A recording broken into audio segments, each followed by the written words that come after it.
چیزوں پر عمل کرنا ہے جو ہم بذریعے پیغمبر اور رسول تم کو بتاتے ہیں.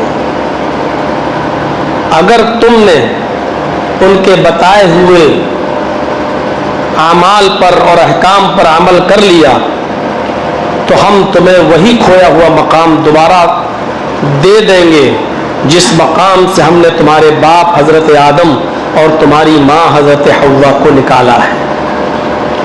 اور اگر اس دنیا میں جا کر تم پھر سے اسی شیطان لعین کی باتوں میں آ گئے جس نے تمہارے باپ آدم کو اور تمہاری ماں حوا کو ایک بار جنت کے اندر برگلا دیا تھا، اور وہ درخت کا پھل، وہ شجر ممنوع جس کو کھانے سے ہم نے منع کیا تھا، شیطان کے بہکاوے میں آ کر انہوں نے کھا لیا اور میرے حکم کی نافرمانی کی، جس کی پاداش میں ان کو جنت سے نکالا گیا.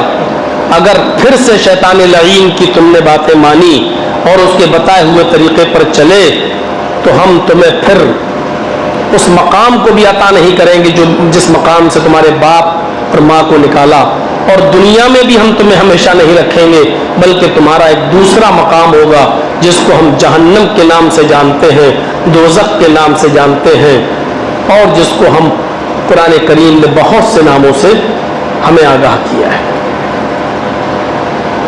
اب اس دنیا میں ہم آئے ہیں تو ظاہر ہے کہ دنیا کے اندر بہت سی دمک اور چمک بھی ہے، دنیا کے اندر بہت رمق بھی ہے. دنیا کو اسی لیے دنیا کی زندگی کو قرآن نے دھوکے کی زندگی سے تعبیر کیا ہے. انسان دھوکہ جب کھا جاتا ہے تو اس کا احساس اس کو بعد میں ہوتا ہے اور پھر سوچتا ہے کاش ہم نے ایسا نہ کیا ہوتا تو کتنا اچھا ہوتا. یہ دھوکہ ہی تو ہے کہ ہم نے فیس بک چلایا، واٹس ایپ چلایا، اچانک کسی سے ہم نے فوٹو طلب کر لیا، اور آج کل فلٹر چیزیں لگی ہوئی ہیں، اور ایک بد شکل لڑکی نے بھی اپنی فوٹو فلٹر پہ لگا کے خوبصورت بنا کر آپ کو پیش کر دی، اور آپ اس کے پیار و محبت میں آ کر دھوکہ کھا کر آپ نے اس سے نکاح بھی کر لیا، اور گھر آنے کے بعد پتہ چلا یہ تو ظاہری شکل و صورت ایسی نہیں ہے جیسی ہم کو دکھائی گئی، اور شادی کے بعد اب پچھتاوا ہوتا ہے کہ کاش ہم نے اس سے شادی نہ کی ہوتی، اس نے تو ہمارے گھر کو چوپٹ کر کے رکھ دیا. تو بعد میں اب پچھتانے سے کیا ہوتا ہے؟ دنیا دور سے بہت خوبصورت لگتی ہے، اور جب اس خوبصورت چیز کو دیکھ کر ہم جب اس دنیا کی رنگینیوں میں مست ہو جاتے ہیں، اور جب عین بڑھاپے کا وقت آتا ہے اور جب روح نکلنے کا وقت آتا ہے تب سوائے پچھتاوے کے اور کچھ نہیں ملتا. میں نے موت کے قریب لوگوں کو اپنی آنکھوں سے دیکھا ہے، اس وقت ان کی نظر میں مال و دولت کی کوئی حیثیت نہیں ہوتی، وہ یہ چاہتے ہیں کہ ہمارا خاتمہ ایمان پر ہو، بس ہمارے لیے سب سے بڑی دولت یہی ہے. قرآن کریم ہمیں بار بار آگاہ کرتا ہے، یا ایھا الناس ان وعد اللہ حق فلا تغرنکم الحیات الدنیا ولا یغرنکم باللہ الغرور. قرآن کی اس آیت پر ذرا ہم غور کریں. اللہ نے یہاں آئے مسلمانوں نہیں کہا یا ایھا الناس، آئے ساری دنیا کے انسانوں، آئے ساری دنیا کے لوگوں، ان وعد اللہ حق، اللہ کا وعدہ حق ہے، اللہ کا وعدہ سچا ہے. اس نے تم سے جو وعدے کیے ہیں کہ یہ دنیا میں تم ہمیشہ نہیں رہو گے، یہ سچا وعدہ ہے. اس نے یہ وعدہ کیا ہے کہ اچھے عمل کرو گے تو کھویا ہوا مقام جنت ہم تمہیں دوبارہ دے دیں گے، یہ سچا وعدہ ہے. اس نے یہ وعدہ کیا ہے کہ ہم نافرمانوں کو، برے لوگوں کو جنت میں نہیں داخل کریں گے، ان کے لیے جہنم ہے، یہ سچا وعدہ ہے. جہنم کے عذاب اتنے خطرناک اور اتنے سخت ہیں، یہ سچا وعدہ ہے. ان وعد اللہ حق، اللہ کا وعدہ برحق ہے. اللہ کے بات کو سچا جانتے ہوئے، اس کے وعدوں کو برحق جانتے ہوئے دنیا سے اعراض کرو، اتنا ہی دنیا سے مطلب رکھو جتنی تمہیں ضرورت ہو. اس سے زیادہ تمہیں دنیا سے مطلب نہیں ہونا چاہیے. فلا تغرنکم الحیات الدنیا، یہ دنیا کی زندگی تمہیں دھوکے میں نہ ڈالے. عربی جاننے والوں کو اچھی طرح معلوم ہے فلا تغرنکم کہا الفاظ کی زیادتی معنی کی زیادتی پر دلالت کرتی ہے. نون تاکید بانون ثقیلہ کے ساتھ کہا فلا تغرنکم، ہرگز تمہیں دھوکے میں نہ ڈالے. کون؟ فلا تغرنکم الحیات الدنیا، یہ دنیا کی زندگی تمہیں دھوکے میں نہ ڈالے. اور آگے اس نے باخبر کیا ہے اور اللہ کے تعلق سے دھوکے باز شیطان بھی تمہیں دھوکے میں نہ ڈالے. وَلَا يَغُرَّنَّكُمْ بِاللَّهِ الْغَرُورُ، اور دھوکہ دینے والا دھوکے باز شیطان بھی تمہیں اللہ کے تعلق سے دھوکے میں نہ رکھے. پتہ نہیں اللہ ہے بھی یا نہیں ہے تو ایسا کیوں نہیں ہو جاتا. ارے پتہ نہیں یہ ملا مولوی چیختے اور چلاتے رہتے جنت ہے جہنم ہے قبر کا عذاب ہوگا، پتہ نہیں سچ بھی ہے کہ نہیں. ہم تو روزانہ قبرستان سے گزرتے ہیں، ہمیں تو کبھی کسی کی چیخیں اور آوازیں نہیں سنائی دیتی. ہم کیسے مان لیں کہ عذاب قبر ہوتا ہے یا نہیں ہوتا؟ اللہ کے تعلق سے دھوکے باز شیطان کہیں تمہیں اس چیز سے دھوکے میں نہ ڈال. قرآن کی آیت نے ہمیں چونکا دیا ہے، ہمیں ہوشیار کر دیا ہے. شروعات کہاں سے ہوئی؟ لوگوں، اللہ کا وعدہ برحق ہے. جتنے بھی اس نے وعدے کیے ہیں جنت کے تعلق سے جہنم کے تعلق سے یہ سب برحق ہیں، ان میں کوئی شک میں مت پڑنا.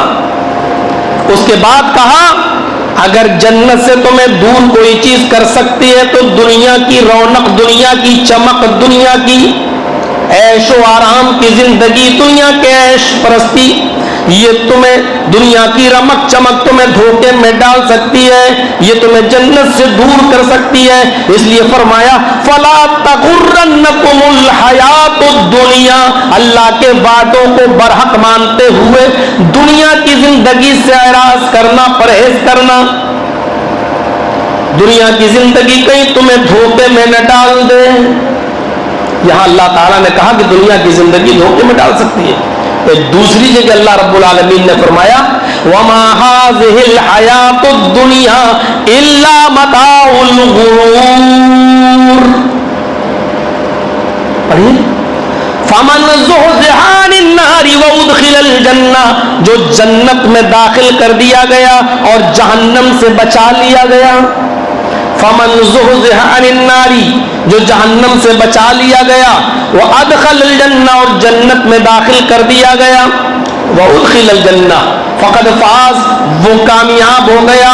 وما هذه الحیات الدنیا الا متاع الغرور، آخرت کی زندگی کو ناکام کرنے والی، جنت سے دور کرنے والی دنیاوی زندگی کے عیش و آرام کی چیزیں، اے لوگوں کہیں دنیا کا ساز و سامان، کہیں دنیا کی رنگینی تمہیں دھوکے میں نہ ڈال دے. وما هذه الحیات الدنیا، دنیا کے ساز و سامان اور متاع یہ کوئی چیز نہیں ہے سوائے دھوکے کے، الا متاع الغرور، صرف دھوکے کا سامان ہے یہ دنیا. اب اس دنیا سے بالکل کنارہ کشی اختیار کرنے کا بھی حکم نہیں ہے. دنیا میں ہو تو دنیا کے اندر فائدہ حاصل کرنے کی جو چیزیں ان سے فائدہ حاصل کرو، لیکن ان سے دل نہ لگاؤ. ربنا آتنا فی الدنیا حسنۃ وفی الآخرۃ حسنۃ وقنا عذاب النار. اس آیت میں اللہ نے دنیا کے بارے میں بتا دیا کہ دنیا سے بالکل کنارہ نہیں کرنا ہے تمہیں، بلکہ یہ دعا مانگنا ہے اے ہمارے رب دنیا میں جو اچھائیاں ہیں، جو خیر ہے، جو اچھی چیزیں وہ تو ہمیں عطا فرما. پتہ یہ چلا کہ پوری کی پوری دنیا کنارہ کشی کرنے کی چیز نہیں ہے، اس میں کچھ چیزیں اچھی بھی ہیں. ان سے دل لگانے کا مطلب یہ نہیں کہ محبت اس کی دل میں بٹھا لو، یہ نہیں ہے، بلکہ ان سے فائدہ حاصل کرو، ضرورت کی چیزیں ہیں وہ. اے اللہ تو دنیا میں ہمیں اچھائیاں عطا فرما، وفی الآخرۃ حسنہ، اور آخرت میں بھی اچھائیاں اور خیر عطا فرما. کیونکہ آخرت میں بھی کچھ چیزیں بہت بری ہیں، مثلا جہنم، عذاب جہنم. تو آخرت بھی پوری نہیں مانگنا چاہیے، آخرت کے اندر بھی جو اچھائیاں اور بھلائیاں وہ تو ہمیں عطا فرما. وقنا عذاب النار، اور جہنم کے عذاب سے ہمیں بچا لے. یہ آیت ہمیں بتلا رہی ہے کہ دنیا کے اندر کچھ چیزیں اچھی بھی ہیں، بس ان سے فائدہ حاصل کرو، دل نہ لگاؤ، محبوب مت بناؤ ان کو. ایک چیز ہوتی ہے کہ ہمیں ضرورت تو ہے آپ کی، لیکن ہم آپ کو دل کے اندر جگہ نہیں دے سکتے، کیونکہ دل کے اندر کسی ایک کو ہی جگہ دی جا سکتی ہے. آپ کو بتاؤں، حضرت ابو بکر صدیق رضی اللہ تعالیٰ عنہ سے اللہ کے رسول کو کتنی محبت تھی، کتنی انسیت تھی. حدیث کی کتابیں اگر آپ پڑھیں گے تو اندازہ لگائیں گے، اللہ کے رسول نے اپنے نام کے ساتھ کبھی بھی ابو بکر کو جدا نہیں کیا. آپ نے فرمایا دخل محمد و ابو بکر، محمد کسی کے گھر میں داخل ہوئے، ابو بکر میرے ساتھ تھے. خرج محمد، اگر محمد رسول اللہ کسی گھر سے نکلے تو ابو بکر میرے ساتھ تھے. آپ نے فرمایا میں قبر سے اٹھوں گا، میرے بعد ابو بکر قبر سے اٹھیں گے. آپ نے فرمایا حوض کوثر پر میں پانی پلاؤں گا، ابو بکر میرے ساتھ ہوں گے. آپ نے فرمایا جب میں جنت میں داخل ہوں گا تو میرے ساتھ ابو بکر بھی جنت میں داخل ہوں گے. ابو بکر کو اتنی چاہت، اتنی انسیت، اتنا لگاؤ، لیکن اللہ کے نبی فرماتے ہیں، بخاری کی روایت ہے، اللہ کے نبی صلی اللہ علیہ وسلم نے فرمایا کہ آیا ابو بکر اگر میں دنیا میں کسی کو اپنا محبوب بناتا، لَوِ اتَّخَذْنَا لَكَ، ہم کسی کو اگر محبوب بناتے، اگر کسی کو ہم اپنا خلیل بناتے، اگر دنیا میں ہم کسی کو اپنا خلیل بناتے تو آئے ابو بکر تمہیں اپنا خلیل بناتے. لَاتَّخَذْتُ أَبَا بَكْرٍ، اگر دنیا میں ہم کسی کو خلیل بناتے تو ابو بکر کو ہم خلیل بناتے. لیکن اللہ نے مجھے اپنا خلیل بنا لیا، اللہ نے مجھے اپنا خلیل بنا لیا، اس لیے میں اب ابو بکر کو اپنا خلیل نہیں بنا سکتا، کیونکہ خلیل ایک ہی ہوتا ہے. خلیل ایک ہی ہوتا ہے. خلیل بہت عام لفظ ہے، بولا جاتا ہے کہ ارے وہ تو خلیل، خلیل اللہ، اللہ کے خلیل. خلیل کے مطلب دوست کے نہیں ہوتے ہیں، تو ہم یہ لوگ ایک عام معنی میں بول دیتے ہیں. خلیل کا لفظ خلال سے مشتق ہے. کھانا کھاتے کھاتے کوئی چیز جب حلق میں پھنس جاتی ہے، جو نہ نکلے آسانی سے اور نہ اندر جائے آسانی سے، تب اس وقت خلال کیا جاتا ہے. انگلیاں ڈال کر حلق میں اس پھنسی ہوئی چیز کو، یا تو دل یہ چاہتا کہ اندر ہی چلی جائے یا پھر وہ چیز باہر ہی آ جائے، اس چیز کو کہتے خلال کرنا. یعنی وہ ایسی پھنس جاتی ہے، نہ وہ باہر نکلنے کو تیار نہ اندر جانے کو تیار. ایسی پھنسی ہوئی چیز کو جس کو کوئی آسانی سے باہر نہ نکال سکے، اس چیز کا نام ہے خلت، اس چیز کا نام ہے خلال، اس چیز کا نام ہے خلیل. اللہ کے رسول کہتے ہیں کہ اللہ نے ایسا خلیل مجھے بنا لیا کہ دنیا کی بڑی سے بڑی سرکش قومیں بھی اگر مجھے اللہ سے دور کرنا چاہیں تو نہیں کر سکتی، اور مجھ سے اللہ کو دور نہیں کر سکتی، کیونکہ اللہ اور میرے درمیان دوستی ایسی پھنسی ہوئی ہے کہ جو کسی کے چھڑانے سے چھوٹ نہ سکے. اس کو کہتے خلال، اس کو کہتے خلیل. فرمایا ایسی دوستی اگر اللہ نے مجھے خلیل نہ بنایا ہوتا تو میں ابو بکر کو ایسا دوست بناتا، ایسا خلیل بناتا. لیکن اللہ کی جو محبت ہمارے دل میں بیٹھ گئی، جگہ ایک ہی کو دی جا سکتی ہے، دوسرے کو نہیں. اب دو چیزیں ہیں، دنیا اور آخرت. اب آپ کو دوست کس کو بنانا ہے، محبوب کس کو بنانا ہے؟ میرے بھائیوں، دل میں دونوں کو جگہ نہیں دی جا سکتی ہے، کیونکہ محبوب ایک ہی ہوتا ہے، پسندیدہ ایک ہی ہوتا ہے، اور اسی کو اپنے دل میں جگہ دی جا سکتی ہے. اب ہم اور آپ اگر آخرت کو اپنے دل میں جگہ دے رہے ہیں تو دنیا کے لیے جگہ نہیں ہونی چاہیے، اور اگر دنیا کو جگہ دے رہے ہیں تو آخرت کے لیے جگہ نہیں، کیونکہ خلیل محبوب ایک ہی ہوتا ہے. ہم اور آپ غور کریں. میں پھر کہتا ہوں کہ دنیا کی زندگی سے کنارہ کشی اختیار کرنے کے لیے میں نہیں کہہ رہا ہوں، صرف دنیا کی چیزوں سے فائدہ حاصل کرنے کے لیے کہہ رہا ہوں، لیکن اس کو دل میں جگہ دینے کے لیے نہیں کہہ رہا ہوں. اور اس کی بے شمار مثالیں دی جا سکتی ہیں، بے شمار مثالیں دی جا سکتی ہیں اس کی. حضرت علامہ رومی رحمت اللہ علیہ فرماتے ہیں دنیا کی مثال پانی کی طرح ہے اور انسان کی مثال کشتی کی طرح ہے. سمجھتے ہیں نا؟ دنیا پانی کی طرح ہے اور انسان کشتی کی طرح ہے. اب یہ بتاؤ کشتی بغیر پانی کے چل جائے گی؟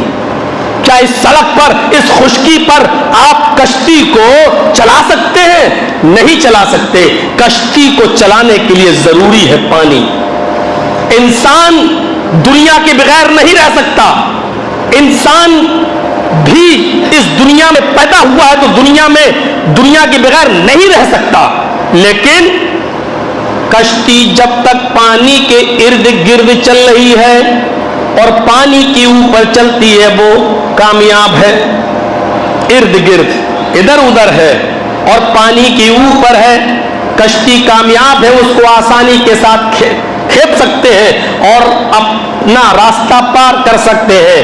لیکن جیسے ہی اس کشتی کو تھوڑی سی حرکت دی اور اس پانی کو کشتی میں لانے کی کوشش کی، جس ندی میں، جس گنگا میں، جس سمندر میں آپ چل رہے کشتی میں، اس پانی کو اگر آپ نے کشتی کے اندر بھرنے کی کوشش کی، تھوڑا سا سوراخ کرنے کی کوشش کی اور پانی کو اس کشتی کے اندر آنے کی اجازت دی، تو یہی پانی اس کشتی کو ڈبو دے گا اور پانی کے اندر اس کشتی میں بیٹھے ہوئے لوگ غرق ہو جائیں گے، ڈوب جائیں گے، مر جائیں گے.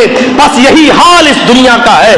دنیا کے ارد گرد جب تک آپ چل رہے ہیں اور دنیا سے فائدہ حاصل کرنے کی چیزوں سے جب تک آپ فائدہ اٹھا رہے ہیں، آپ کامیاب ہیں. اور جیسی اس دنیا کو آخرت کی زندگی پر ترجیح دیا، اس دنیا کو اپنے گھر میں آنے کی کھلی اجازت دی اور اس دنیا کے اندر آپ غرق ہوئے، ڈوب جائیں گے، مر جائیں گے، ہلاک ہو جائیں گے، برباد ہو جائیں گے. مطلب یہ ہے کہ یہ دنیا آپ کی آخرت کو تباہ کر دے گی اور برباد کر دے گی.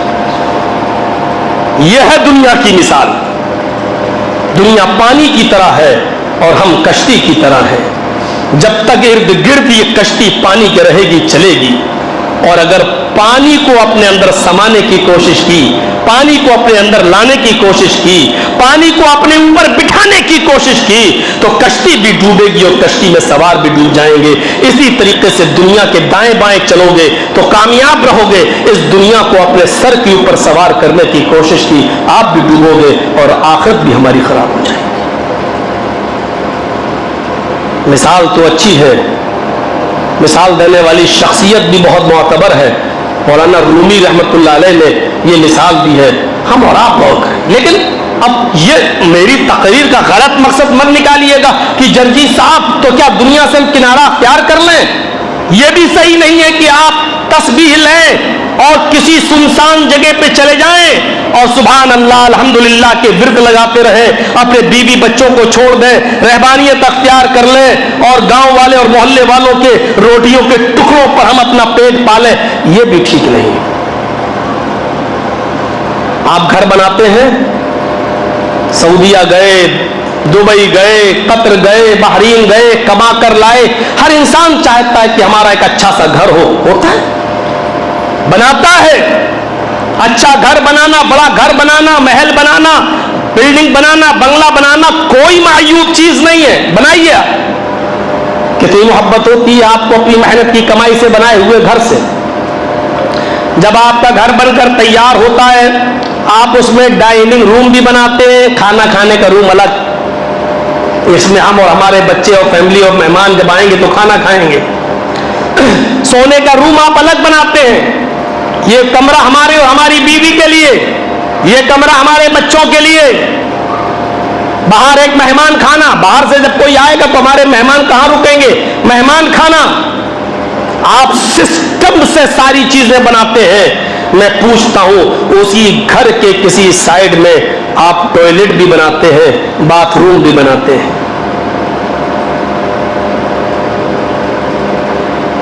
بنانا بھی چاہیے، وہ بھی ہماری زندگی کا ایک حصہ ہے. لیکن آپ کو جتنی محبت اس پورے گھر سے ہوتی ہے، کیا اتنی محبت آپ کو ٹوائلٹ سے بھی ہوتی ہے، باتھ روم سے بھی ہوتی ہے؟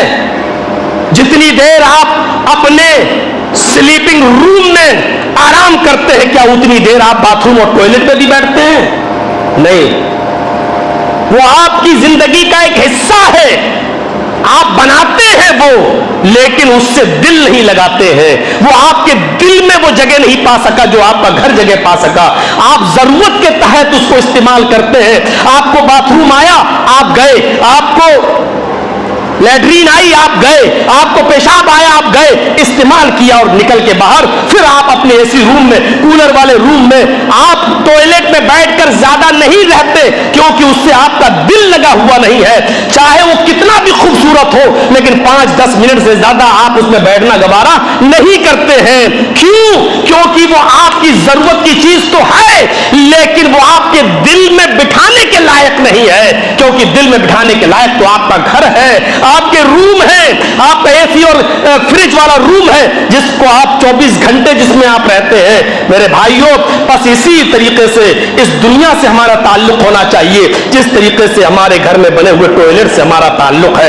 اس سے ہم کنارہ کشی بھی اختیار نہیں کرتے ہیں، اس سے ہم الگ بھی نہیں ہوتے ہیں، لیکن ہم اس کو دل میں بھی نہیں بٹھاتے ہیں۔ ہمارا اصلی گھر آخرت میں ہے، ہمارا اصلی گھر جنت میں ہے۔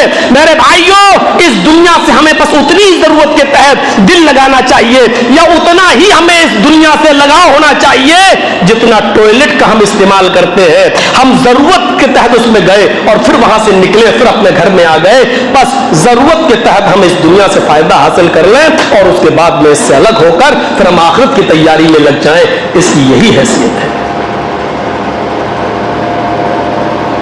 بات تو مولانا صاحب صحیح ہے، لیکن ہمیں معلوم ہے کہ ہماری تقریر کا انجام کیا ہوگا۔ ہمیں معلوم ہے کہ اس کو ایک کان سے سن کر دوسرے کان سے نکال دیا جائے گا۔ تجربہ یہی بتاتا ہے۔ اسی لیے قرآن نے کہا وَمَا هَٰذِهِ الْحَيَاةُ الدُّنْيَا إِلَّا مَتَاعُ الْغُرُورِ، دنیا کی زندگی تو محض کھیل اور تماشا ہے، دھوکے کا سامان ہے۔ اسی لیے فرمایا کہ انما اموالکم و اولادکم فتنہ، آخرت سے دور کرنے والی یہ دو چیزیں، ان سے بھی ہوشیار رہنا۔ اور وہ دو چیزیں کیا ہیں کہ تمہارے مال اور تمہاری اولاد فتنہ ہے، آزمائش ہے۔ انسان مال و دولت کے چکر میں آخرت کو بھول جاتا ہے، اور انسان اپنی اولاد کے چکر میں آخرت کو بھول جاتا ہے۔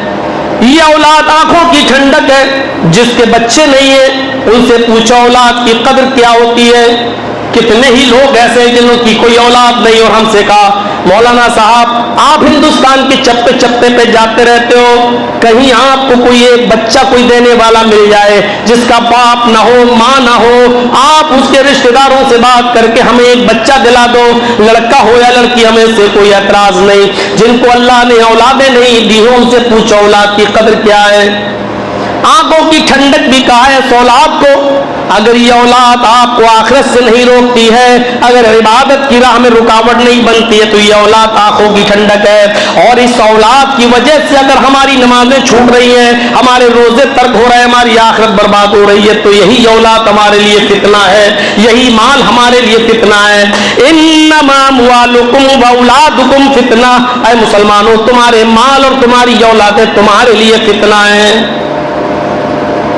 ہم سماج اور سوسائٹی پر رہ کر غور کریں،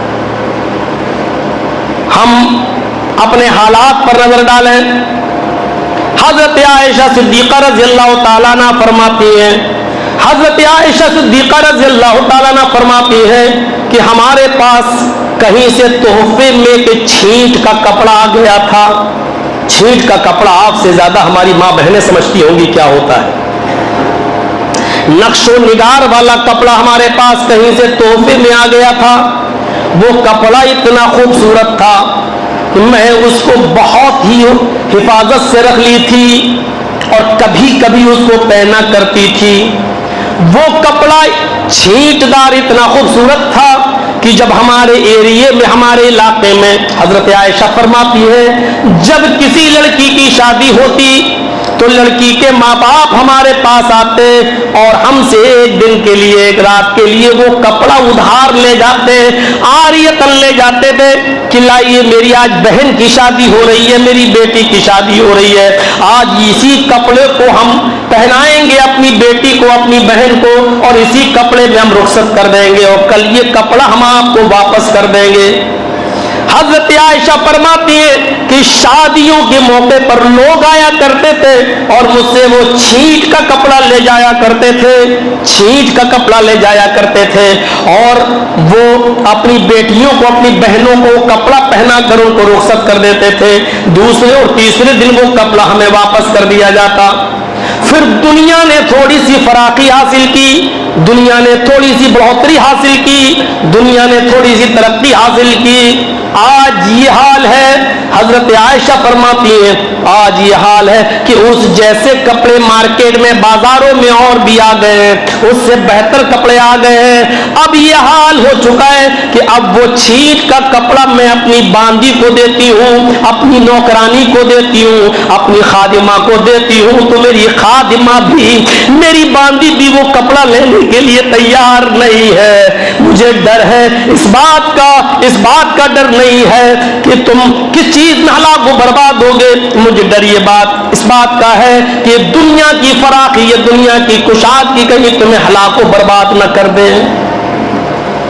غور کرو کہ جو چھینٹ کا کپڑا لوگ اپنی بہن اور بیٹیوں کی شادی میں حضرت عائشہ سے عاریتاً ادھار لے جایا کرتے تھے، بنا ٹیکس اور بنا پیسوں کے۔ جیسے کشمیر کی طرف چلے جائیے تو آج بھی کشمیری جوڑا بکتا ہے، کرائے پر ملتا ہے 2-4-5 ہزار روپے میں۔ اس میں آپ اپنی بہن، اپنی بیٹی کو دلہن بنائیے اور رخصت کر دیجئے، 2 دن کے بعد یہ کپڑا واپس کر دیا جاتا ہے۔ آج بھی بہت سے علاقوں میں، راجستھان وغیرہ میں راجستھانی جوڑے کرائے پہ ملتے ہیں، کشمیر میں کشمیری سوٹ کرائے پہ ملتے ہیں۔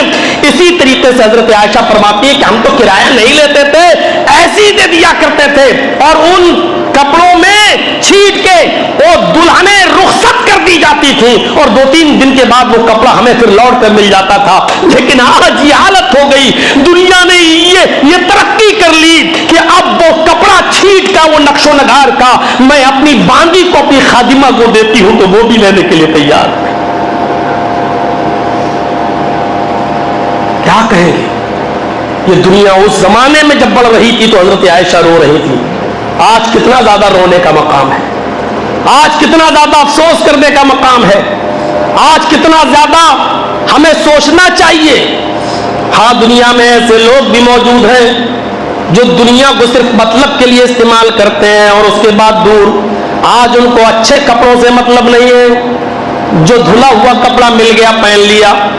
بڑے بڑے پیسے والے امیر لوگ بھی موجود ہیں لیکن آج ان کو ٹیپ ٹاپ سے مطلب نہیں ہے۔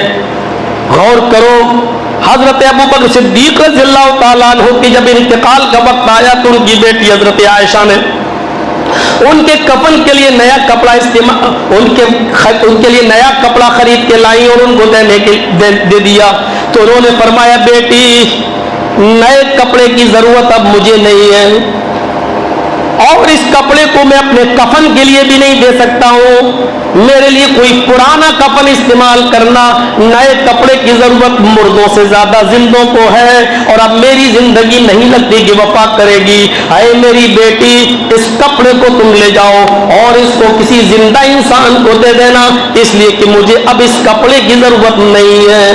اندازہ لگا سکتے ہیں وہ ابوبکر صدیق جو ابھی خلیفہ ہیں اور 2 سال تک خلیفہ رہے لیکن نیا کپڑا پہننے سے انکار کر رہے ہیں۔ حضرت عمر فاروق رضی اللہ تعالیٰ عنہ کہتے ہیں مجھے اگر اللہ رب العالمین جنت نہ دے تو جہنم بھی نہ دے، حساب و کتاب کے بعد اگر معاملہ برابر سرابر کر دیا جائے تو میں سمجھوں گا کہ عمر کامیاب ہو گیا ہے۔ یہ وہ عمر ہے جن کو اللہ کے رسول نے اپنے ممبر کے اوپر کھڑے ہو کر جنت میں جانے کی بشارت دی تھی، عمر تم جنتی، ابو بکر تم جنتی۔ لیکن حضرت عمر فاروق فرماتے ہیں کہ آئے لوگوں مجھے جہنم سے اتنا ڈر لگتا ہے کہ اگر اللہ رب العالمین حساب و کتاب کے بعد اگر مجھے جنت نہ دے تو جہنم بھی نہ دے اور حساب و کتاب برابر کر دیا جائے اور مجھے مٹی میں ملا کر برابر کر دیا جائے تو میں سمجھوں گا کہ عمر کامیاب۔ یہ اس شخصیت کا حال ہے جس کے بارے میں اللہ کے نبی کا فرمان ہے لو کان بعدی نبی لکان عمر، اگر میرے بعد کوئی نبی ہوتے تو وہ عمر ہوتے۔ ان واقعات کی روشنی میں امیٹھی کے اس قصبے کے اندر جمعے میں جتنے لوگ موجود ہیں اپنے گریبانوں کے بڑن جھانک کر اور کھول کر دیکھیں اور اپنے بارے میں اور ہم اپنے بارے میں سوچیں کہ ہم کہاں کھڑے ہیں اور ہم کس مقام پر کھڑے ہیں۔ حضرت عمر جب ایسا کہہ رہے ہیں تو ہم اپنے آپ کو جنتی کیسے تصور کر لیتے ہیں؟ حیثیت کیا ہے اپنے آپ کو جنتی سمجھنے کی ہماری؟ تصور کرو آپ۔ اللہ کے نبی فرماتے ہیں کہ لوگوں اللہ سے استغفار کیا کرو، مغفرت طلب کیا کرو۔ میں خود دن بھر میں 100 سے زیادہ بار اللہ سے مغفرت طلب کرتا ہوں۔ نبی 100 سے زیادہ بار کہتے تھے استغفر اللہ استغفر اللہ ربی من کل ذنب واتوب الیہ۔ 100 سے زیادہ بار وہ نبی جو بخشے بخشائے، وہ نبی جو مقام محمود جن کے لیے، وہ نبی کہ جنت کا دروازہ سب سے پہلے محمد رسول اللہ کے لیے کھولا جائے، وہ نبی یہ کہہ رہے ہیں کہ میں 100 سے زیادہ بار اللہ سے مغفرت طلب کرتا ہوں۔ جب ان کا یہ حال ہے تو ہمیں اپنے بستروں پر رات میں موبائل چلانے کے بعد نیند کیسے آ جاتی ہے، یوٹیوب دیکھنے کے بعد، فلمیں دیکھنے کے بعد نیند کیسے آ جاتی ہے، واہیات چیزیں دیکھنے کے بعد بغیر توبہ اور استغفار کیے ہوئے نیند کیسے آ جاتی ہے۔ ہمارے ضمیر کتنے مردہ ہو چکے ہیں، ہمارے دل کتنے بے حس ہو چکے ہیں، ہمیں آرام سے اپنے بستر پر نیند کیسے آ جاتی ہے۔ میرے بھائیوں ہم سوچیں ذرا، کیا غور و فکر کرنے کی بھی صلاحیت آج ہمارے دماغوں سے نکل چکی ہے، ختم ہو چکی ہے؟ ذرا سوچیے۔ ابو عبیدہ ابن الجراح کو اللہ کے نبی جناب محمد رسول اللہ نے بحرین بھیجا، جاؤ وہاں سے جزیہ کا اور ٹیکس کا مال لے کر آؤ۔ وہاں جو کافر رہتے ہیں جو جزیہ اور ٹیکس دیتے ہیں، جزیہ اور ٹیکس کا مال لے کر آؤ۔ ابو عبیدہ ابن جراح بحرین گئے اور بحرین سے جزیہ ٹیکس کا مال لے کر آئے جو مدینے کے مسلمانوں میں صحابہ میں تقسیم ہونا تھا۔ مدینے کے انصاریوں کو پتا چل گیا ابو عبیدہ ابن جراح بہت سا مال لے کر آئے ہیں اور اس مال میں میرا بھی حق ہے، اور اللہ کے رسول کسی کا حق مارتے نہیں ہیں، لہذا فجر کی نماز کے بعد جب مال تقسیم ہوگا تو اس میں ہمارا بھی حصہ ملے گا۔ فجر کی نماز سے پہلے مسجد نبوی کھچا کھچ انصاریوں سے بھر گئی، مال و محق کی ہرس، لالچ، آج مال ملے گا، پہنچ گئے پہلے ہی سے۔ مسجد نبوی میں فجر کی نماز پڑھانے کے لیے اللہ کے نبی جب تشریف لے جاتے ہیں تو کیا دیکھتے کہ مسجد نبوی کھچا کھچ بھری ہوئی انصاریوں سے۔ اس کو دیکھ کر آپ کے چہرے پر مسکراہٹ آ گئی، آپ مسکرا دیے، اور جیسے ہی مسکرائے تو اس کے بعد آپ نے فرمایا ابشروا، خوش ہو جاؤ، شاید تمہیں پتا چل گیا کہ ابو عبیدہ ابن جراح مال لائے ہیں۔ کہا ہاں، کہا خوش ہو جاؤ، تمہیں وہ مال ملے گا۔ نماز فجر آپ نے ادا کی اور اس کے بعد میں آپ نے لپ بھر بھر کے لوگوں کو مال تقسیم کیا۔ جب سارے صحابہ کو آپ نے مال تقسیم کر دیا اس کے بعد اللہ کے نبی جناب محمد رسول اللہ کی آنکھوں میں آنسو آ گئے۔ صحابہ ایک ہاتھ میں مال پکڑے ہوئے ہیں، نظریں اٹھا کر دیکھتے کہ محمد رسول اللہ رو رہے ہیں، آپ کی آنکھوں میں آنسو ہے۔ فرمایا اللہ کے نبی آج تو خوشی کا دن ہے، آپ لوگوں کا حق ان کے حوالے کر رہے ہیں اور آپ رو رہے ہیں۔ آپ نے فرمایا واللہ مل فقر اخشى علیکم ولکنی اخشى علیکم ان تبسط الدنیا کما بسطت من کان قبلکم۔ لوگوں مجھے ایک دوسرا غم ہے جس کی وجہ سے رو رہا ہوں۔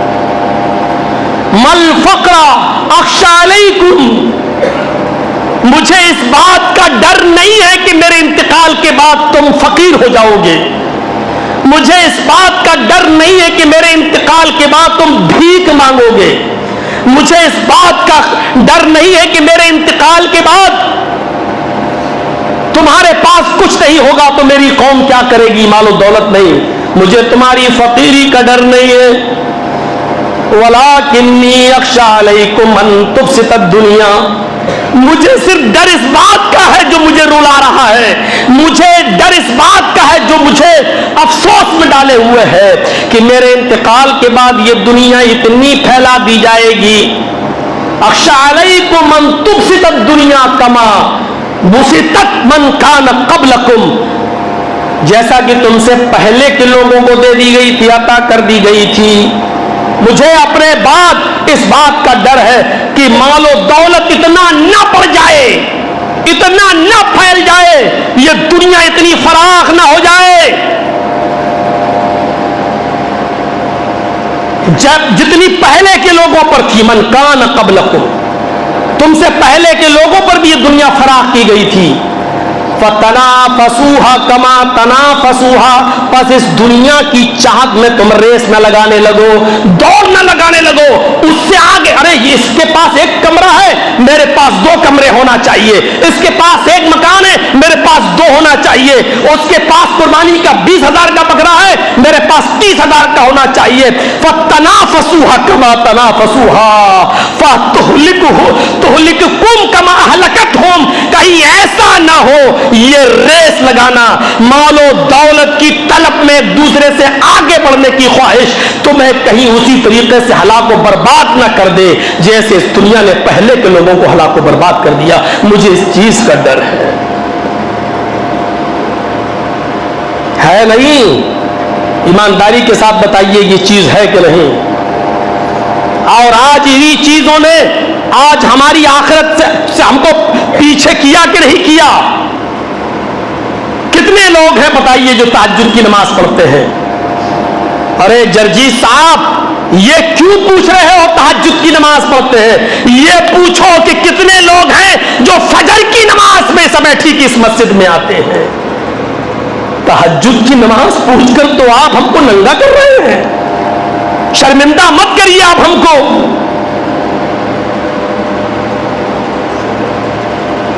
ہم اندازہ لگائیں ہم کھڑے کہاں ہیں؟ سوال تو یہ ہونا چاہیے تھا کہ آپ بتاؤ کہ کون ہے جس نے آج تہجد کی نماز پڑھی ہے؟ فجر کے بارے میں تو تصور ہونا ہی نہیں چاہیے کیونکہ وہ مسلمان ہو ہی نہیں سکتا جو نماز ترک کر دے۔ کتنی افسوس کی بات ہے کہ مسلمانوں سے یہ کہا جائے کہ نماز پڑھو۔ ایک مولوی مسجد کے منبر پہ کھڑے ہو کر مسلمانوں سے کہے کہ نماز پڑھو اور وہ قوم سن رہی ہو، اس کو چلو بھر پانی میں ڈوب کے مر جانا چاہیے کہ ہم مسلمان ہیں، ہم سے یہ کہا جائے کہ نماز پڑھو۔ کیا مسلمان سے بھی کہا جائے گا کہ نماز پڑھو؟ ارے وہ مسلمان ہے ہی کب میرے بھائیوں؟ یہ تو کافروں سے کہا جاتا ہے کہ نماز پڑھو، یہ تو ان سے کہا جاتا ہے دین کے اندر داخل ہو جاؤ۔ کیا نماز چھوڑنے والا بھی مسلمان ہو سکتا ہے؟ افسوس یہ ہے کہ مولوی جرجیس جیسے لوگ مسجد کے منبر پہ کھڑے ہو کے یہ کہے کہ آج ہماری نماز میں بڑی سستی ہو رہی ہے، مسلمانوں نماز کی پابندی کرو۔ ہم آپ سے کہیں نماز پڑھو اور آپ یہ سن رہے ہیں اور سن کر گوارا بھی کر رہے ہیں۔ سوچو کاش یہ زمین کہیں پھٹ نہ جائے اور ہم اس کے اندر کہیں سما نہ جائیں۔ ابو عبیدہ ابن جراح کو اللہ حضرت عمر فاروق نے اپنے دور حکومت میں ملک شام کا گورنر بنا کر بھیجا، جاؤ تم گورنر۔ ان کو کیوں بنایا؟ کیونکہ اکثر علاقے حضرت ابو عبیدہ ابن الجراح کے زیر نگرانی فتح ہوئے تھے۔ ابو عبیدہ ابن جراح سپہ سالار تھے اور ان کی نگرانی میں شام کے اکثر علاقے فتح ہوئے تھے، اس لیے حضرت عمر فاروق نے حضرت ابو عبیدہ ابن جراح کو وہاں بھیجا، جاؤ تم وہاں کے گورنر بنا دیے گئے، تم وہاں جاؤ۔ آج تو شام، لبنان، اردن، فلسطین یہ سب ایک الگ الگ ملک بن گئے ہیں، پہلے ایک ریاست کا صوبہ تھے۔ پہلے یہ سب حضرت ابو عبیدہ ابن جراح کے انڈر میں تھے اور حضرت ابو عبیدہ اس کے گورنر تھے۔ شام کے، فلسطین کے، اردن کے، لبنان کے گورنر تھے۔ یہ پورا علاقہ شام کے انڈر میں آتا تھا اور حضرت ابو عبیدہ ابن الجراح اس کے گورنر بنائے گئے۔